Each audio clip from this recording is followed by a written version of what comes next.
नमस्कार दर्शकों, आज हम एक डिबेट को लेकर के यहाँ एक जगह पर उपस्थित हुए हैं। अभी यहाँ पर संत रामपाल जी महाराज जी के फॉलोवर्स मौजूद हैं और एक संत रामपाल जी महाराज जी को नहीं मानने वाले मौजूद हैं। जो संत रामपाल जी महाराज जी को नहीं मानने वाले हैं, उनके कुछ क्वेश्चन हैं संत रामपाल जी महाराज जी के ज्ञान को लेकर के। क्या कुछ क्वेश्चन है, आइए हम उन्हीं से जानते हैं। सर, क्या क्वेश्चन है आपका? आप क्वेश्चन कर सकते हैं। हमारा क्वेश्चन ये है कि हम जानते हैं कि गीता का ज्ञान श्री कृष्ण जी ने दिया है अर्जुन को, और संत रामपाल जी महाराज और उनके अनुयायी कहते हैं कि गीता का ज्ञान काल ने बोला है। तो ऐसा कहाँ पे प्रमाण है कि इस गीता का ज्ञान काल ने बोला है? सर, आप प्रमाण सहित हमारे दर्शकों को दिखाने का प्रयास करें। जी सर साहेब, मैं संत रामपाल जी महाराज के शिष्य, मेरा नाम बाबू रामदास है। चलिए मैं आपको प्रमाण के साथ दिखाएंगे। संत रामपाल जी महाराज अपने ज्ञान में बताते हैं सत्संग के माध्यम से कि गीता के अंदर वास्तव में लिखा हुआ है कि गीता का ज्ञान श्री कृष्ण ने नहीं दिए हैं। अब गीता का ज्ञान कौन दिया है, आइए हम प्रमाण के साथ आपको दिखाते हैं जो हमें संत रामपाल जी महाराज ने दिखाए हैं। तो ये हमारा गीता है, श्रीमद् भागवत गीता, ये 17 नंबर है। यहाँ पर देखिए 17 नंबर, कोड नंबर 17 है और ये गीता प्रेस गोरखपुर से प्रकाशित जय दयाल गोविंद का इसके अनुवादक है। इस पर हम आपको दिखाते हैं, ये इसके फोन और फैक्स नंबर है। ठीक है। इस पर हम आते हैं गीता अध्याय 11 श्लोक नंबर 32 में। गीता अध्याय 11 है, गीता अध्याय 11 और इसका श्लोक नंबर 31 है।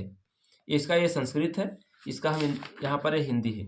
हिंदी पहले हम 31 से पढ़ते हैं। यहाँ पर लिखा हुआ है, मुझे बतलाइए कि आप उग्र रूप वाले कौन हैं? हे देवों में श्रेष्ठ, आपको नमस्कार हो, आप प्रसन्न होइए। आदि पुरुष, आपको मैं विशेष रूप से जानना चाहता हूँ क्योंकि मैं आपकी प्रवृत्ति को नहीं जानता। ये अर्जुन कह रहे हैं कि हे भगवान, आप कौन हो? मैं आपके भी इस उग्र रूप वाले तेजोमय रूप को नहीं जानता हूँ। आप कौन हो, हमें विशेष रूप से बताओ कि आप हो कौन।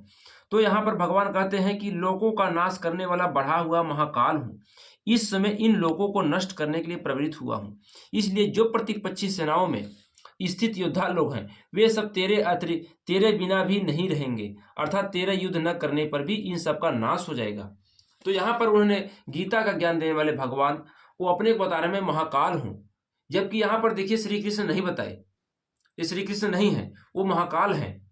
चलिए इसमें एक और हम प्रमाण आपको दिखाते हैं कि श्री कृष्ण नहीं है, उन्होंने अपना नाम यहाँ पर महाकाल बताया और इसी में गीता अध्याय 8 श्लोक नंबर 13 में अपना नाम ब्रह्म बताया है। आपको हम इसमें दिखा रहे हैं ये देखिए गीता अध्याय 8 है, ये इसका श्लोक नंबर 13 है। यहाँ देखिए, ओम इति एकाक्षरम ब्रह्म व्यवहारन माम अनुस्मरण, यह प्रयाति तजद देहम सह याति परमाम गति। ओम एक अक्षर रूप ब्रह्म का, माम ब्रह्म का, ओम एक अक्षर मुझ ब्रह्म का स्मरण करने का है। यह प्रयाति तजद देहम, शरीर छोड़ने तक, सहयाति परमाम गति, शरीर छोड़ने तक जो व्यक्ति ओम मंत्र का जाप करता हुआ जाता है वह मेरे द्वारा मिलने वाली परम गति को प्राप्त होता है। गीता का ज्ञान देने वाले ब्रह्म है, उनका नाम ब्रह्म भी है और उनका नाम काल भी है। उन्होंने गीता का ज्ञान दिया है। उन्होंने क्या किया था कि श्री कृष्ण के शरीर में अपनी योग माया से छिप करके उनके शरीर में प्रवेश हो गया था और उन्होंने गीता का ज्ञान दिया है। उन्होंने गीता अध्याय 7 श्लोक नंबर 24-25 में बताया है अपने को। गीता अध्याय 7 थोड़ा देख लेते हैं इसका प्रमाण। देखिए यहाँ पर उनका कुछ ये लक्षण आपको दिखा रहे हैं। वो क्या बोल रहे हैं, यदि श्री कृष्ण जी होते तो ऐसा नहीं बोलते। देखिए गीता अध्याय 7 है, ये 7वां अध्याय है। इसमें देखिए यहाँ पर क्या लिखा है, हजारों मनुष्यों में कोई एक मेरी प्राप्ति के लिए यत्न करता है।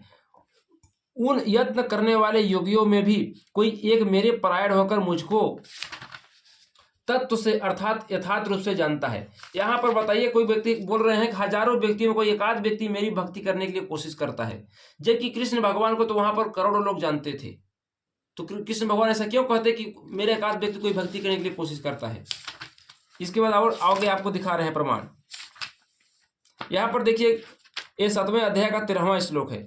यहाँ पर कह रहे हैं गुणों के कार्य रूप सात्विक, राजस और तामस, इन 3 प्रकार के भावों से यह सारा संसार प्राणी समुदाय मोहित हो रहा है। इसलिए इन तीनों गुणों से परे मुझ अविनाशी परमेश्वर को नहीं जानता। यहाँ पर बता रहे हैं कि ये जो संसार है सात्विक यानी सतोगुण, राजस माने रजोगुण, तामस माने तमोगुण। ये रजोगुण ब्रह्मा जी हैं, सतोगुण विष्णु जी हैं, तमोगुण शिव जी हैं। इसका प्रमाण आपको देवी भागवत में मिलता है। ये हमारे पास घट रामायण है, इसमें भी प्रमाण है। तो चलिए थोड़ा इसको भी हम दिखा देते हैं ताकि आप लोगों को भरोसा रहेगा कि रजोगुण, सतोगुण, तमोगुण कौन है। इसको हम तो देखिए यहाँ पर ये आपको हम दिखा रहे हैं। ये श्रीमद् देवी भागवत महापुराण प्रथम खंड, ये सचित्र सरल हिंदी व्याख्या सहित ये गीता प्रेस गोरखपुर से प्रकाशित है। इसमें हम आपको दिखा रहे हैं, ये देखिए ये तीसरा स्कंद है। तीसरा स्कंद में यहाँ पर देखिए संस्कृत में यहाँ लिखा है, यदि दया धर्मना न सदा अंबिके कथमह विहितस्य तमोगुण कमलजस्य रजोगुण संभव है सुविहित किमु सतोगुण हरि। इसका हिंदी देखिए यहाँ पर लिखा है, अंबिके यदि आप सदा दयालु चित्त वाली नहीं होती तो मैं तमोगुण युक्त, ब्रह्मा रजोगुण युक्त संपन्न और विष्णु सतोगुण युक्त कैसे होते। यहाँ पर देखिए शंकर जी बोल रहे हैं कि यदि आप हमारे ऊपर दया नहीं करती तो मैं तमोगुण युक्त और ब्रह्मा रजोगुण युक्त और विष्णु सतोगुण युक्त कैसे होते। तो यहाँ पर स्पष्ट हो रहा है कि रजोगुण ब्रह्मा जी हैं, सतोगुण विष्णु जी हैं, तमोगुण शिव जी हैं। यहाँ पर आपको हमें प्रमाण को दिखा दिया। तो यहाँ पर ये जो अभी गीता से जो दिखाए थे कि सात्विक, राजस और तामस, तो ये सात्विक माने सतोगुण, राजस माने रजोगुण, तामस माने तमोगुण। ये जो संसार है रजोगुण ब्रह्मा विष्णु शिव जी की भक्ति करता है, लेकिन इन तीनों प्रकार के भावों से यह संसार प्राणी समुदाय मोहित हो रहा है, लेकिन इन तीनों गुणों से परे मुझ अविनाशी को नहीं जानता। तो यहाँ पर स्पष्ट हो रहा है कि वह ब्रह्मा विष्णु महेश से वो अलग है। यहाँ पर यह चीज स्पष्ट हो रहा है कि वो ब्रह्मा विष्णु महेश से वो जिन्होंने गीता का ज्ञान दिया, ब्रह्मा विष्णु महेश से वो अलग है। यहाँ पर देखिए क्या बोल रहे हैं गीता 7वां का 15वां श्लोक में, कह रहे हैं कि माया के द्वारा जिनका ज्ञान हरा जा चुका है, ऐसे आसुर स्वभाव को धारण किए हुए मनुष्यों में नीच दूषित कर्म करने वाले मूढ़ लोग मुझको नहीं बचते। उन्होंने यहाँ पर गाली भी दे रहे हैं कि जिनका ज्ञान हरा जा चुका है इस संसार में माया के द्वारा, वो क्या है मनुष्यों में नीच हैं, दूषित व्यक्ति हैं, मूढ़ लोग हैं, वे मुझे नहीं भजते हैं।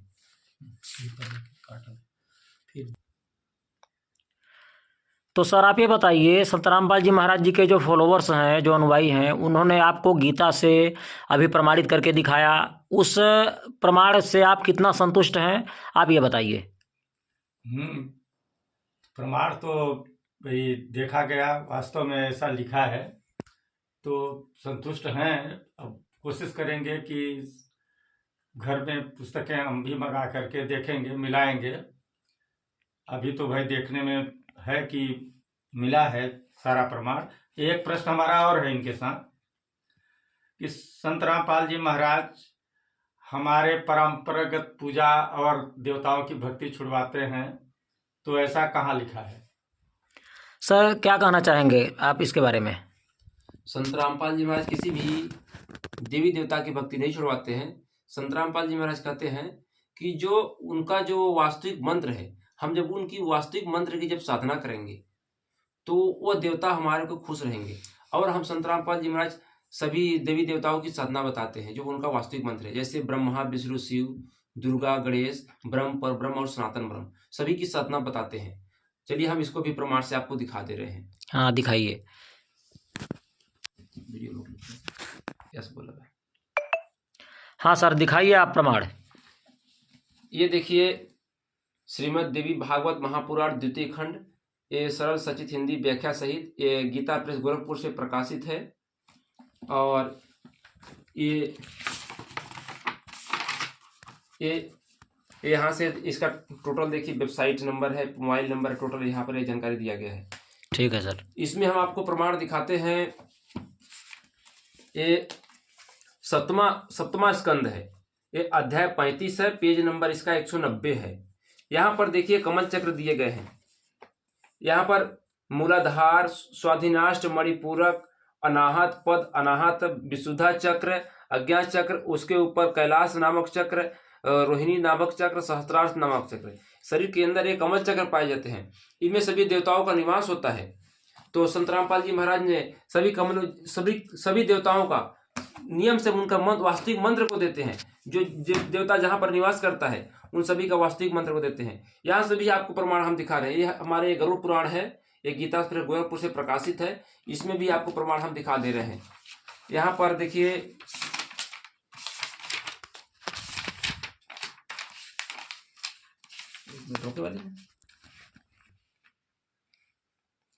यहाँ पर देखिए ये गरुड़ पुराण पेज नंबर 238 है। यहाँ पर देखिए लिखा है, इन चक्रों में क्रमशः गणेश, ब्रह्मा, विष्णु, शिव, जीवात्मा, गुरु तथा व्यापक परब्रह्म का चिंतन करना चाहिए। अर्थात मूलाधार चक्र में गणेश का, स्वाधिनाश चक्र में ब्रह्मा जी का, मणिपूरक चक्र में विष्णु का, अनाहत चक्र में शिव का, विशुद्धा चक्र में जीवात्मा का, आज्ञा चक्र में गुरु का और सहस्त्रार्थ चक्र में सर्वव्यापी पर ब्रह्म का चिंतन करना चाहिए। तो यहाँ पर संत रामपाल जी महाराज जी देखिए, जितने भी ब्रह्मा, विष्णु, महेश, शिव, दुर्गा, गणेश और ब्रह्म पर ब्रह्म सभी की साधना देते हैं सिस्टम बाय सिस्टम से। जो इनका जो वास्तविक मंत्र है, इस मंत्र को जाप करने के लिए देते हैं। जैसे कि रामायण में लिखा हुआ है कि हनुमान जी ने उस रामचंद्र जी का जो वास्तविक मंत्र को जाप करते थे, उस मंत्र का जो जाप करते थे रामचंद्र जी उनसे खुश रहते थे। उसमें लिखा है, सुमिरी पवन सुत पावन नामू, अपने बस कर राखे रामू। तो रामचंद्र जी का जो वास्तविक मंत्र था, उस मंत्र को जो हनुमान जी जाप करते थे, तो रामचंद्र जी उस मंत्र की वजह से उनके बस में रहते थे।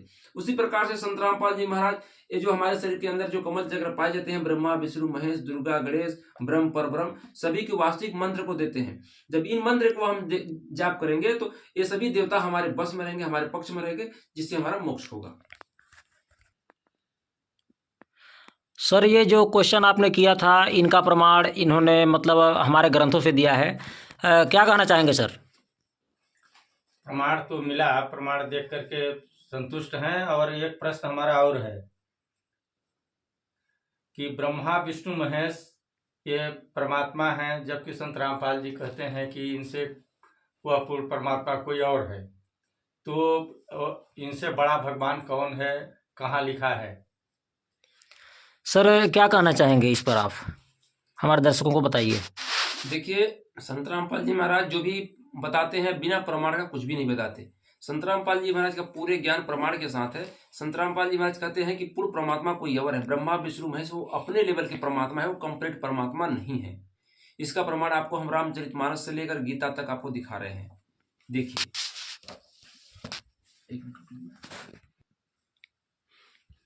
हाँ देखिए, हम इसमें से हम आपको प्रमाण दिखा रहे हैं कि ये रामचरितमानस है। ये देखिए, रामचरितमानस है, गोस्वामी तुलसीदास जी द्वारा रचित, ये गीता गोरखपुर से प्रकाशित है। इसमें हम आपको दिखा रहे हैं, यहाँ पर देखिए, यहाँ पर लिखा है कि बालकांड है। ये बालकांड का दोहा नंबर 143 और चौपाई नंबर 3 को हम आपको दिखा रहे हैं। यहाँ पर लिखा है, जिन्हें वेद नेति नेति यह भी नहीं कहकर निरूपण करते हैं, जिन्हें आनंद स्वरूप उपाधि रहित और अनुपम है, एवं जिनके अंश से अनेक शिव, ब्रह्मा और विष्णु प्रकट होते हैं। तो यहाँ पर देखिए, स्पष्ट कर रहा है कि जिनके अंश से अनेक ब्रह्मा, विष्णु, शिव उत्पन्न होते हैं। तो फिर शिव परमात्मा कैसे हुए? ब्रह्मा, विष्णु, महेश परमात्मा कहाँ हुए? नहीं हुए। इनसे ऊपर भी परमात्मा कोई और है। अब देखिए, यहाँ पर कहा जा रहा है कि उनके अंश से अनेक ब्रह्मा, विष्णु, महेश उत्पन्न होते हैं। वह कौन है? इनको अगर हम और जानते हैं कौन है। यहाँ पर देखिए, कौन सा श्लोक दोहा नंबर है? दोहा नंबर 145 का चौपाई नंबर 1 है। यहाँ पर लिखा है, हे प्रभो सुनिए, आप सेवकों के लिए कल्प वृक्ष और कामधेनु है।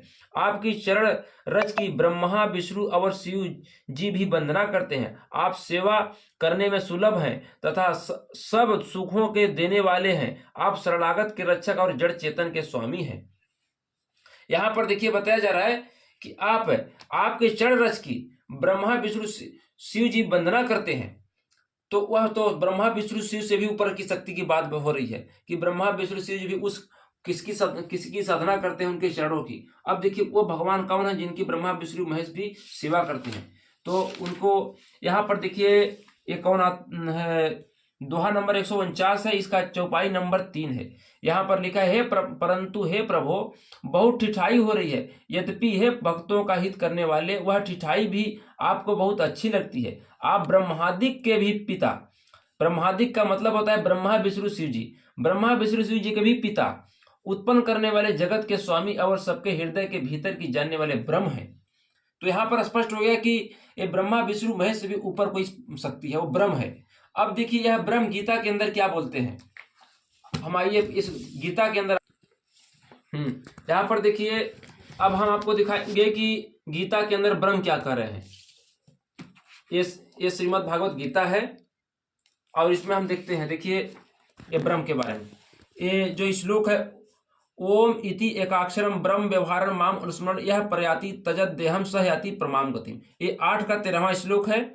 इसमें ब्रह्म कह रहे हैं कि मुझ ब्रह्म का एक ओम मंत्र का जाप करता हुआ व्यक्ति जब शरीर को छोड़कर जाता है तो मेरे द्वारा मिलने वाली परम गति को प्राप्त होता है। यह ब्रह्म बोल रहे हैं, गीता का ज्ञान। अब ब्रह्म क्या बोल रहे हैं, गीता अध्याय 4 श्लोक नंबर 24 में, ये अध्याय 4 है श्लोक नंबर 24 में। यह कह रहे हैं कि जिस यज्ञ में अर्पण अर्थात स्त्रुवा आदि भी ब्रह्म है और हवन किए जाने योग्य द्रव्य भी ब्रह्म है।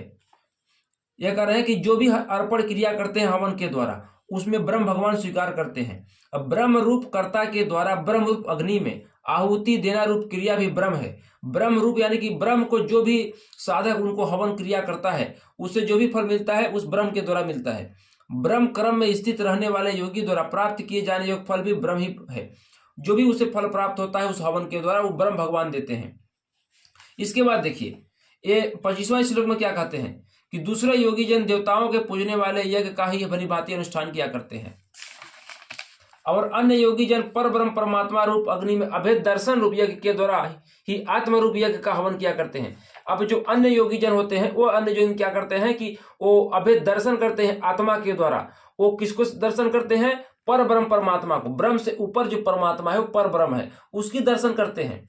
इसके बाद इसी में देखिए चौथे अध्याय का 31वां श्लोक, यहाँ पर क्या लिखा हुआ है कि हे कुरुश्रेष्ठ अर्जुन, यज्ञ से बचे हुए अमृत का अनुभव करने वाले योगी जन सनातन परब्रह्म परमात्मा को प्राप्त होते हैं।